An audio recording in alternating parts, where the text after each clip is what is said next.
All right. Thank you for telling me. Where's it at? Where's spend?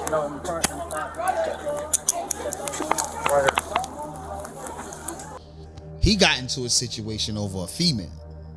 Uh-oh. And the female was like, I was renting a room to her.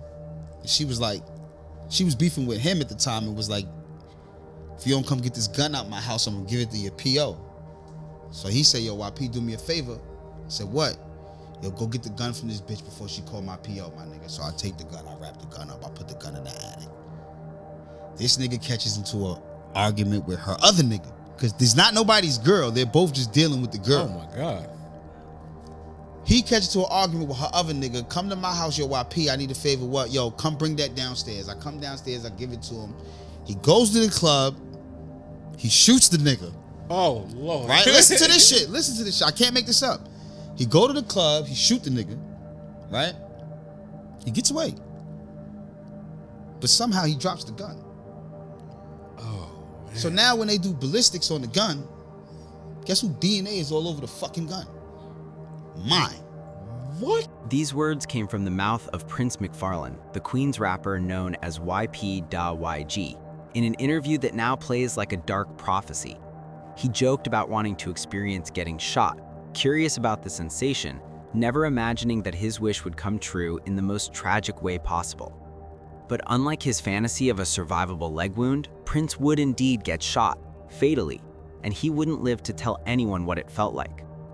Let me take you through the events that would end McFarlane's life. On October 3rd, 2025, just before midnight in South Jamaica, Queens, that prophecy became reality when Prince was gunned down inside a family home over what should have been a simple real estate transaction. Prince McFarlane was found dead from a gunshot wound to the head at 155 18 116th Road. His killer was a 41-year-old relative who would take his own life shortly after, turning what began as a family dispute over money into an absolute nightmare that nobody saw coming. This wasn't some random act of violence or a street beef gone wrong. This was family. Two men who had grown up together, who shared blood and memories, who were supposed to have each other's backs no matter what. But when approximately $600,000 from a home sale entered the equation, everything changed. And I'm about to show you exactly how a simple disagreement about dividing proceeds from a property sale spiraled into one of the most tragic murder-suicides Queens has seen in recent memory. Prince McFarlane was only 37 years old. He was a father. He was a husband. He was a man with dreams, with talent, with a whole life ahead of him. Dang, man, that bag wasn't big enough. Dang, heard your town wasn't lit enough. No. Damn, watch the crown when they send for us. We coming back for everything that was meant for us. To understand who he really was, you need to hear him in his own words. I did some dumb shit as a juvenile. We're gonna talk about this stupid shit. I was in the process of doing one crime and got locked up for a crime I didn't even do. I did a 1 to 3 for a crime I did not do. I kid you not, but I took it because I was scared to go to trial. This gives you a glimpse into the kind of man Prince was. Someone who had been through the system, who had made mistakes, but who was trying to build something better for himself. He had released his debut album, Reloaded, back in 2019, was steadily building a following in the local hip-hop scene, amassing over 3,700 followers on Instagram, where he regularly posted content and even had photos with major artists like 50 Cent and Nicki Minaj.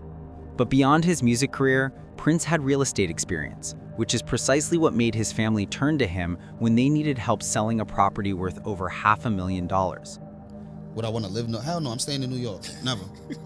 I don't give a fuck what part of New York, and I'm staying in New York.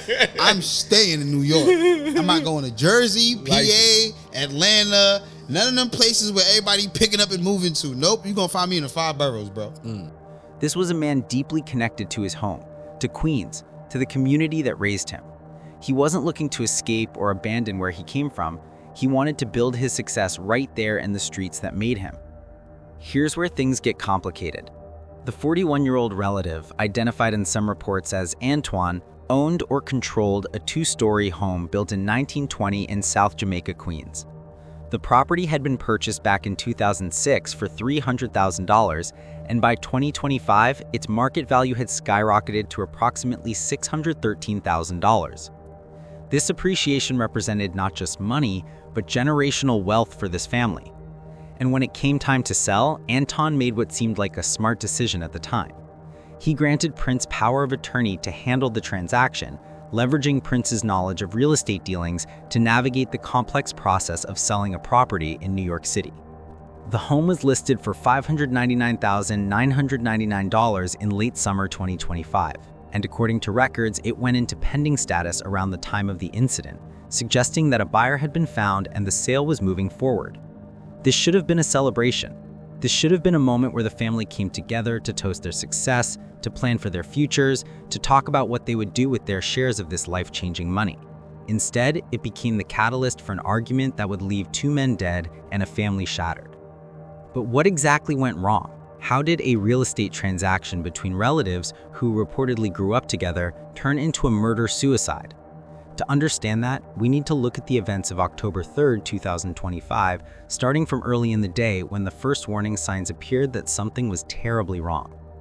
On that Friday afternoon, Prince McFarlane failed to pick up his daughter from school, something that was apparently out of character for him as a devoted father. His wife, concerned by his unresponsiveness and deviation from normal family responsibilities, took action. She tracked his phone location and discovered he was at the family property on 116th Road. Worried, she contacted the police twice requesting welfare checks on her husband, but officers were unable to enter the property without permission from someone inside. What was happening behind those closed doors during those crucial hours? According to a 62-year-old uncle who lived in the basement, the core issue was simple yet devastating: a disagreement on how the money was going to be divided up. But simple disagreements don't usually end in death. What started as discussions about profit allocation had clearly escalated throughout the day, tensions rising with each passing hour, each heated exchange, each moment where compromise seemed further and further out of reach. Around 11:45 p.m. on October 3rd, 2025, everything exploded. Shots were fired inside the home at 155-18 116th Road, and when NYPD officers arrived at the scene, they discovered a horrific tableau. Prince McFarlane lay dead near the front door, a gunshot wound to his head ending his life instantly. Upstairs, the 41-year-old shooter was found with a self-inflicted gunshot wound. He was rushed to Jamaica Hospital Medical Center, but it was too late. He would succumb to his injuries shortly after arrival. To truly understand the tragedy of what happened that night, you need to understand the kind of loyalty and sacrifice Prince had demonstrated throughout his life. Well, yo, come bring that downstairs. I come downstairs, I give it to him. He goes to the club, he shoots the nigga. Oh, Lord. Right? Listen to this shit. Listen to this shit. I can't make this up. He go to the club, he shoot the nigga, right? He gets away. But somehow he drops the gun. So now when they do ballistics on the gun, guess who DNA is all over the fucking gun? Mine. What? What do? They come get me for this shit. They offering me 5 years, 5 years, 5 years, 5 years. I said, fuck that. I'm going to trial, nigga. Nigga, I'm not doing that again, nigga. I'm going to trial, nigga. The day of trial. They went from 5 years and said, McFarlane, we'll offer you 3 years probation. I say, yo, give me time to think about it, right? This story proves something crucial about Prince. He understood the streets. He understood loyalty. But he also understood when to be strategic. He took that probation deal not because he was guilty, but because he was protecting someone else. I took the charge so they don't smoke them. And I never got a thank you. Wow. All right, Bobby Smurder. Never got it. But I did it because I'm loyal. Yeah. This is the man who died over a property dispute, someone who had literally taken legal charges to protect another person, who valued loyalty above almost everything else, who understood sacrifice in the deepest way possible. A firearm was recovered at the scene, the weapon that had torn this family apart in the most final and irreversible way possible. The 62-year-old uncle who discovered the bodies told investigators something chilling. He estimated that the shooter may have remained in the house for hours after killing Prince, sitting with what he had done, contemplating his next move in that blood-stained home. When Prince's wife finally arrived at the property around midnight, allowed entry by the uncle, they heard the final gunshot as they were evacuating, the sound of the shooter ending his own life upstairs. The NYPD quickly classified the incident as a murder-suicide with no additional suspects being sought. but the question that haunts everyone who hears this story is how? How does a family dispute over money, no matter how heated, end like this? To understand that, we need to look deeper into the power of attorney arrangement that was supposed to help this family, but instead became the source of their darkest tragedy. In New York State, a power of attorney is a legal instrument where a principal delegates authority to an agent to handle financial, property, or other legal matters. When Anton granted Prince power of attorney to manage the sale of the $600,000 home, he was essentially giving Prince legal control over one of the most significant financial transactions of their lives. The arrangement required strict formalities, including notarization and 2 disinterested witnesses, suggesting this was done properly and legally. But here's the problem with power of attorney arrangements, especially within families. They impose strict fiduciary duties on the agent to act in the principal's best interests, avoid conflicts, and keep property separate. When disagreements arise over how proceeds should be divided, when one party feels the other isn't acting in their best interest, when money and family intersect in the most volatile way possible, that's when these arrangements can implode. And in this case, they imploded catastrophically. What makes this tragedy even more heartbreaking is understanding who Prince McFarlane really was beyond the headlines. I was going through some hard shit, and when I felt like I had people with me, and when you turn around, it was nobody there. And it was like, yo, damn, like, all I really got is me. Like, I don't have nobody. Like, I was going through some shit at that time, bro. And these weren't just lyrics to Prince, they were his lived experience. He had learned through pain and disappointment that sometimes even when you think people have your back, you're truly alone. And tragically, in his final moments, that lesson would prove devastatingly true. The ripple effects of this tragedy spread far beyond that house on 116th Road. Prince left behind a wife and daughters, a family now forced to navigate grief and loss in the most public and traumatic way imaginable. Social media erupted with tributes from friends and fans, with many expressing shock and disbelief that someone they knew as peaceful and family-oriented could meet such a violent end. Posts on X, formerly Twitter, mourned both men, with messages like "Rip YP.YG" and "Ant," showing that even the shooter was remembered by some as a person, not just a killer. Prince had deep roots in hip-hop, and why this loss hit the community so hard, you need to hear how he talked about his craft. Want that old YP, they want the YG, the quiz. You get put in the box trying to try me. Bare arms just like a doc, but ain't an IV. I address niggas with headshots like an ID. I'm back, nigga, still shitting on niggas like cat litter. Someone give me a noose, I'm that nigga. Bar for bar, homie, I'm willing to scrap with you. This wasn't just rapping. This was Prince demonstrating the skill and confidence that made him a respected figure in Queens hip-hop. a lot of people are rappers. I'm not a rapper. There's a difference. I'm a performer. I know how to perform. I know how to engage in the crowd. I don't stay on the stage. I jump in that motherfucker, bro. Like, I'm being real with you. Like, I like to perform. That's why my videos be mad animated. Yeah. How? Oh, you see my facial expressions. Like, no, I like to perform. People be too cool. This passion, this energy, this commitment to his craft, all of it was extinguished over a property dispute. But beyond the personal tragedy, this case highlights something deeply troubling about what happens when family, money, and legal arrangements collide in working-class communities experiencing gentrification. South Jamaica, Queens has seen rising property values over the past 2 decades, with homes that sold for $300,000 in 2006 now worth over $600,000. For families who've lived in these neighborhoods for generations, this appreciation represents a potential escape from financial struggle.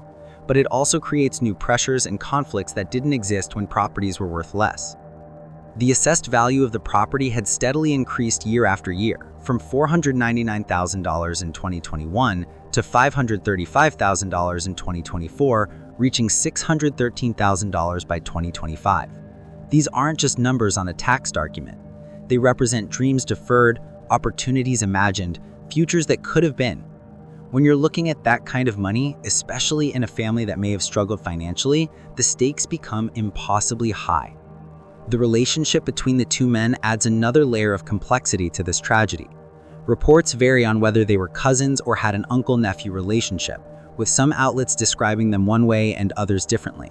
Bang! Man, that bag wasn't big enough. Gang! Heard your town wasn't lit enough. Damn, watch the crown when they send for us. We coming back for everything that was meant for us. Pix11 specifically identified them as uncle and nephew, though the age difference, the nephew being older than the uncle at 41 versus 37, suggests the complicated family dynamics that can exist in extended families. Regardless of the exact relationship, the fact that they had grown up together makes this tragedy even more heartbreaking. Prince's music career, while not reaching mainstream success, showed real promise and authenticity. He had released his debut album Reloaded in 2019 and built a following through tracks available on Spotify and Apple Music. Tracks like Keepin' It Supfin from 2024 and his album From a Prince to a King from 2021 showed an artist evolving, finding his voice and connecting with audiences who saw themselves in his stories. All of that potential, all of those dreams, all of that life ended over money that neither man will ever spend. The home that was listed for $599,999 and went pending around the time of the tragedy will eventually be sold, but neither Prince nor Antoine will see a single dollar of it. Their families will have to figure out what happens to the proceeds, what happens to the property, and what happens to the legacy of two lives cut short over a dispute that, in hindsight, seems almost incomprehensibly petty compared to the permanent consequences it created.